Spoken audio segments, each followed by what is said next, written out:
Anne-Sophie Balbir en ce lundi de Pâques et cette enquête ouverte sur des dîners clandestins à Paris, ça a beaucoup fait réagir sur le net. Une des questions qui taraude particulièrement les internautes, c'est est-ce que des ministres y ont participé ? Tout est parti en fait de la diffusion d'un reportage d'M6 vendredi, un document filmé en caméra cachée dans un lieu présenté comme un restaurant clandestin situé dans les beaux quartiers de Paris.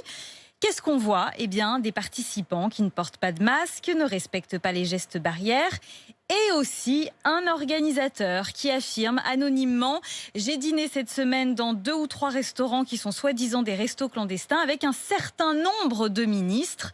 Un homme identifié par plusieurs médias et des internautes comme Pierre-Jean Chalençon, propriétaire du palais Vivienne au cœur de Paris.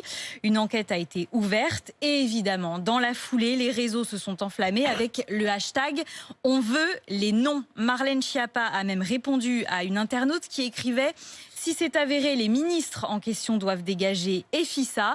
Réponse de la ministre déléguée à la citoyenneté, ça va de soi. Avec une amende, les messages ont défilé toute la soirée. On paye chaque jour le prix de leur politique, de leurs échecs et eux faites ça au restaurant. Un autre cri, chef, j'ai découvert un resto clandestin, le prix du repas, 160 € au moins. Alors c'est autorisé, c'est en dessous que c'est interdit.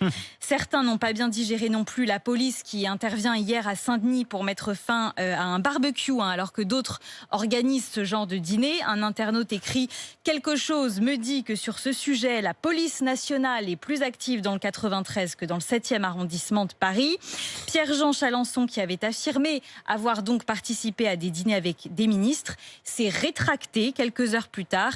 Il a dit que c'était de l'humour.